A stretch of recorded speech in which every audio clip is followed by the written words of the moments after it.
नीतू अपने पिता की इकलौती संतान थी। एक दिन वो अपने पिता से कहने लगी, नहीं पापा, अब मेरा इस आदमी के साथ और गुजारा नहीं है। मैं भी कहाँ तक एडजस्ट करूँ। दिन भर उनके घर का काम करूँ, फिर भी मेरी थोड़ी सी ख्वाहिशें भी पूरी नहीं कर सकता वो।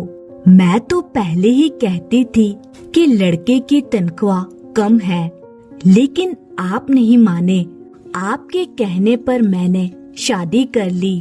अब 30,000 रुपए की तनख्वाह में से हर महीने 5,000 रुपए की बचत करते हैं और सिर्फ 25,000 हाथ में थमा देते हैं और कहते हैं पूरे महीने का खर्चा निकालो। तो बनवारी लाल जी बोले, कोई बात नहीं बेटी, अब संजीव कोशिश तो कर रहा है ना अच्छी नौकरी हासिल करने की। कुछ समय बाद सब ठीक हो जाएगा और यदि ध्यान से खर्च किया जाए तो 25,000 रुपए भी कम नहीं होते। लेकिन नीतू कुछ सुनने को तैयार ही नहीं थी। पापा, आजकल महंगाई कितनी है यह तो आप भी जानते हैं। इस तनख्वाह से घर का खर्च भी बहुत मुश्किल से पूरा होता है। फिर मेरी ख्वाहिशों का क्या, मेरे भी तो कुछ अरमान है। अब संजीव से कुछ कहती हूँ तो कहते हैं कि कुछ दिन एडजस्ट कर लो, जल्दी ही अच्छी नौकरी मिल जाएगी। ऐसे कुछ दिन कहते कहते 6 महीने होने को आए हैं, लेकिन मैं अभी तक मर मर के गुजारा कर रही हूँ। आप कुछ भी कहें, लेकिन अब मैं उस आदमी के साथ और नहीं रह सकती। मैं तंग आ चुकी हूँ। अगर आपने मुझे वापस जाने के लिए दोबारा कहा तो मैं कहीं भाग जाऊंगी या फिर कुछ कर बैठूंगी। बेटी की ये बात सुनकर बनवारी लाल जी ने आगे कुछ ना कहना ही उचित समझा। दरअसल नीतू का विवाह 35 वर्ष की उम्र में हुआ था और विवाह की दृष्टि से यह उम्र काफी अधिक मानी जाती है। माँ बाप ने तो तभी रिश्ता देखना शुरू कर दिया था जब वह 25 वर्ष की थी। बहुत से रिश्ते देखे, लेकिन नीतू को कोई लड़का पसंद ही नहीं आता था। किसी की तनख्वाह कम थी तो किसी की शक्ल सूरत पसंद नहीं आती थी। हर लड़के में वह कोई न कोई कमी निकाल ही देती थी, जिस कारण रिश्ता होने में देर हो रही थी और देखते ही देखते इतने वर्ष बीत गए। संजीव, जिससे उसकी शादी हुई, वह 36 साल का था। शादी से पहले ही नीतू को मालूम था कि संजीव अपनी नौकरी से कुछ खास पैसे नहीं कमाता, परंतु उसकी बढ़ती उम्र के चलते उसके पिता की चिंता गहराने लगी थी, क्योंकि कुछ वर्ष पहले ही उसकी माँ की मृत्यु हो चुकी थी। उसने अपनी सहेलियों से इस बारे में बात की तो उन्होंने भी यही सलाह दी कि अगर अभी शादी नहीं की तो उम्र निकल जाएगी और फिर पति को खुश रखना तो उसके हाथ में है। एक बार उसे मुट्ठी में कर लिया तो पति उसके कहने अनुसार ही चलेगा।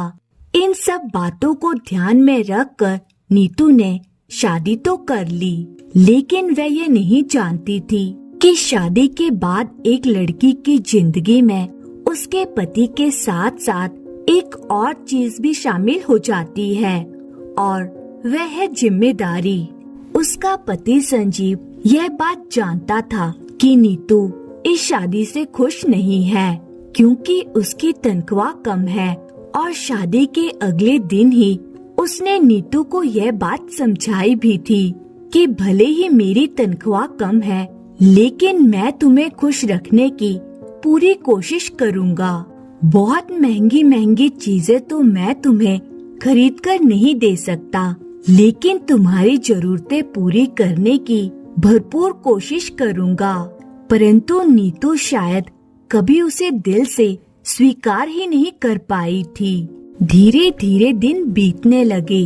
1 महीना बीता तो संजीव तनख्वाह लेकर घर आया। तनख्वाह में से 5,000 रुपए उसने बैंक में रखवा दिए और बाकी के 25,000 रुपए अपनी पत्नी के हाथ में रख दिए और बोला, मेरी जरूरत के लिए मेरे पास 2-3 हजार रुपए पड़े हैं, इन पैसों से तुम घर का हिसाब देख लेना। लेकिन जब नीतू ने अपनी जरूरत के पैसे उसमें से निकालकर पूरे महीने के घर खर्च का हिसाब लगाया तो कुछ पैसे कम पड़ गए। नीतू ने तो साफ तौर पर अपने पति से कह दिया कि वह इतने पैसों में घर का गुजारा नहीं चला सकती।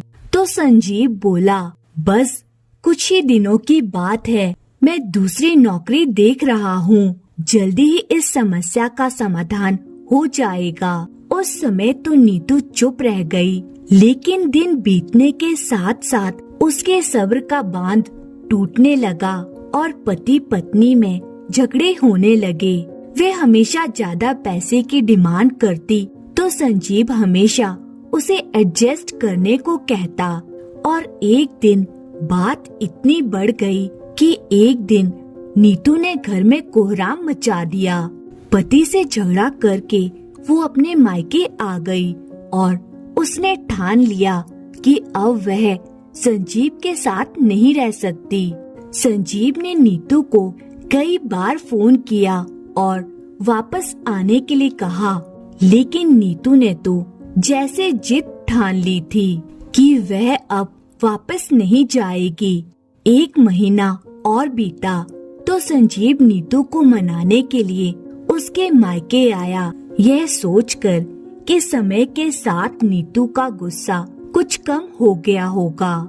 लेकिन संजीव को देखते ही नीतू तो गुस्से से तमतमा उठी और कहने लगी, क्या लेने आए हो तुम यहाँ? अब यहाँ तुम्हारा कोई नहीं रहता। देखो नीतू, ठंडे दिमाग से काम लो।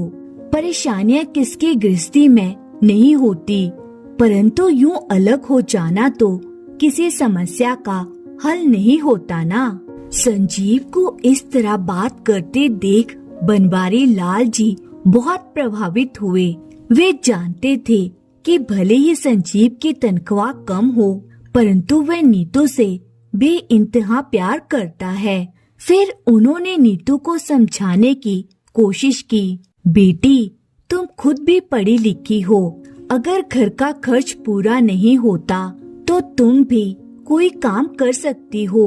लेकिन नीतू तो आग बबूला होते हुए बोली, अगर बाहर जाकर नौकरी ही करनी है तो मैं इस आदमी के साथ क्यों रहूं?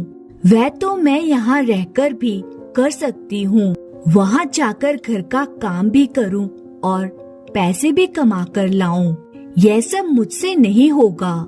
संजीव ने नीतू को बड़े प्यार से समझाने की कोशिश की, लेकिन उसने स्पष्ट तौर पर कह दिया कि जिस दिन तुम अच्छा कमाने लगोगे उस दिन मुझे लेने आ जाना, क्योंकि मैं ऐसे आदमी के साथ नहीं रह सकती जिसकी हैसियत मेरा खर्चा उठाने की भी ना हो।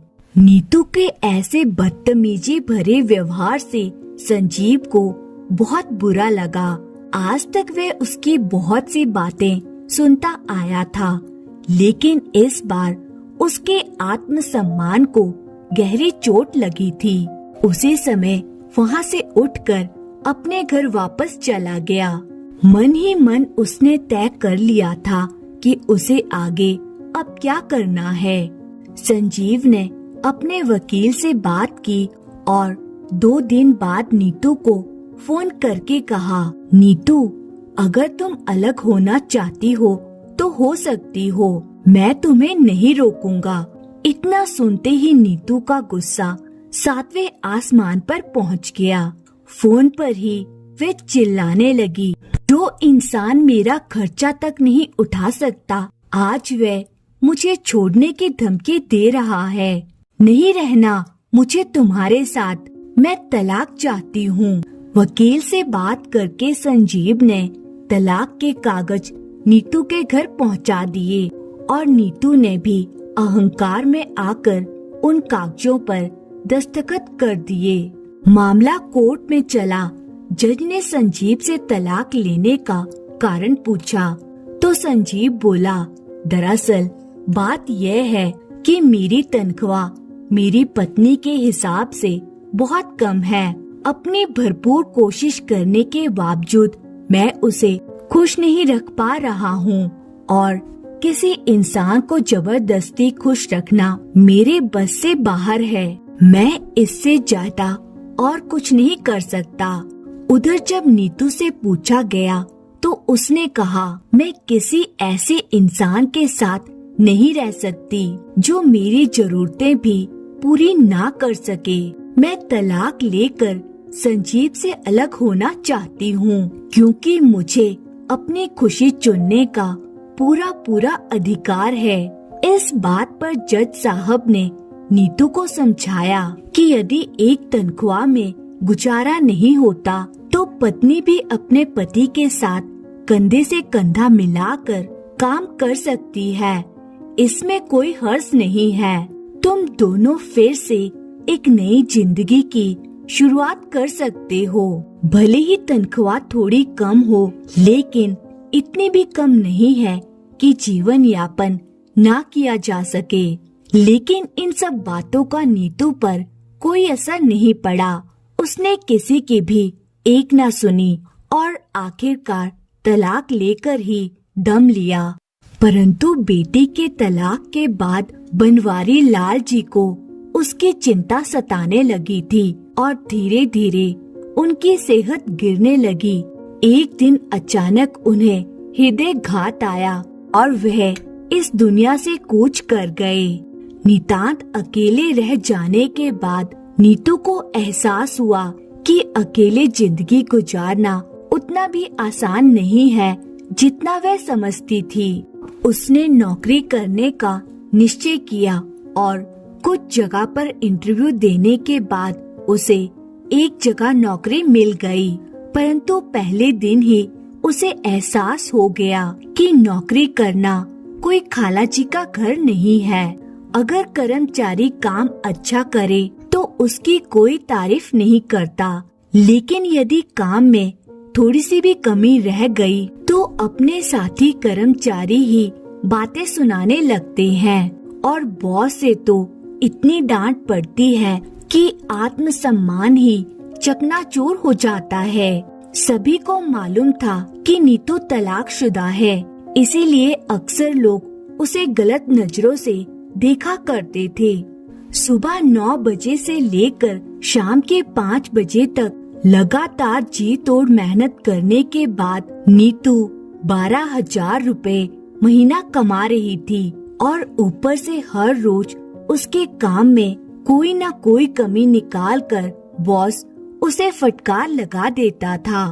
अब वह सोचने पर मजबूर हो गई कि संजीव के घर रहते हुए उसे घर बैठे 25,000 रुपए खर्चे के लिए मिल रहे थे और 5,000 रुपए की सेविंग हो रही थी। सो अलग भले ही घर का थोड़ा काम करना पड़ता था, लेकिन जब जी चाहे आराम भी तो कर लेती थी। कभी खाना पकाने का दिल नहीं होता था तो संजीव बाहर से मंगवा देता था। सर दर्द या बुखार हो जाता तो बेचारा ऑफिस से लौटकर सारा काम कर लेता था। संजीव अपना घर चलाने के लिए दिन रात मेहनत कर रहे थे। ना जाने दिन में कितनी बार उन्हें अपने बॉस से डांट पड़ती होगी, लेकिन मैं उन्हें दिन भर यही ताने देती रहती थी कि वह मेरी ख्वाहिशें भी पूरी नहीं कर पाते। आज तलाक लेने के 6 महीने बाद नीतू 12,000 रुपए महीने कमाकर बड़ी मुश्किल से अपनी जरूरतें पूरा कर पाती है। ऊपर से अकेलापन काटने को दौड़ता है सो अलग। जबकि संजीव आज अपनी नौकरी से 1 लाख रुपए महीना कमा रहा है। किसी अच्छी लड़की से शादी करके उसने अपनी गृहस्थी फिर से बसा ली है। रह रहकर नीतू को अपने पिता द्वारा कही गई बात याद आ रही थी कि बेटी, माँ बाप हमेशा के लिए नहीं रहते, इसीलिए वक्त रहते अपनी शादी को संभाल लो। परंतु दुर्भाग्यवश रिश्तों को पैसों के तराजू में तोलने की गलती करके नीतू के पास पछताने के अतिरिक्त और कुछ नहीं रह गया था। दोस्तों, आज के दौर में जीवन साथी चुनते समय लोग पैसे को बहुत अधिक महत्व देते हैं, जबकि सबसे ज्यादा जरूरी यह जानना होता है कि लड़के या लड़की का चरित्र कैसा है। शादी के बंधन को सही ढंग से निभाने के लिए आपस में विश्वास और सामंजस्य बहुत जरूरी है। जीवन के उतार चढ़ाव में एक दूसरे पर विश्वास करना और एक दूसरे के साथ खड़े रहना पति पत्नी के रिश्ते को मजबूत बनाने की आधारशिला है। यदि पति पत्नी एक दूसरे का सम्मान करते हैं, एक दूसरे की भावनाओं को समझते हैं, तो सही मायने में उनकी गृहस्थी स्वर्ग समान है। दोस्तों, आपको ये कहानी कैसी लगी कमेंट कर जरूर बताएं और इसी तरह की इंटरेस्टिंग स्टोरीज देखने के लिए चैनल को सब्सक्राइब करें। धन्यवाद।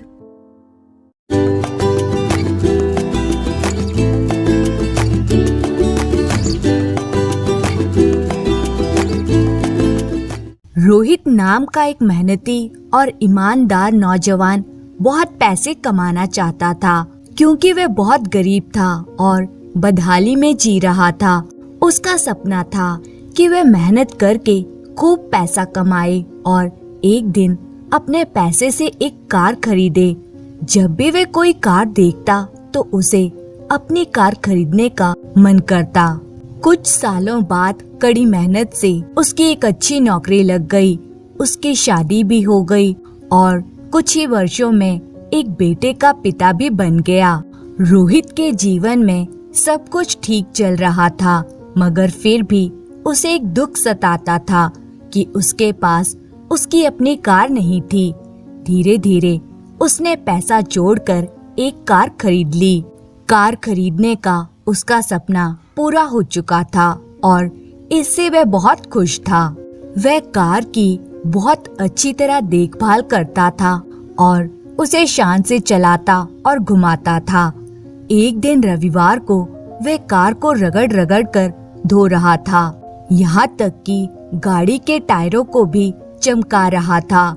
उसका बेटा भी उसके साथ ही था। बेटा भी पिता के आगे पीछे घूम घूम कर कार को साफ होता देख रहा था। कार धोते धोते अचानक उस आदमी ने देखा कि उसका बेटा कार के बोनट पर किसी चीज से खुरुच खुरुच कर कुछ लिख रहा था। यह देखते ही उसे बहुत गुस्सा आया। वह अपने बेटे को पीटने लगा। उसने उसे इतनी जोर से पीटा कि वह काफी घायल हो गया। दरअसल वह आदमी अपनी कार को बहुत चाहता था और वह बेटे की इस शरारत को बर्दाश्त नहीं कर सका।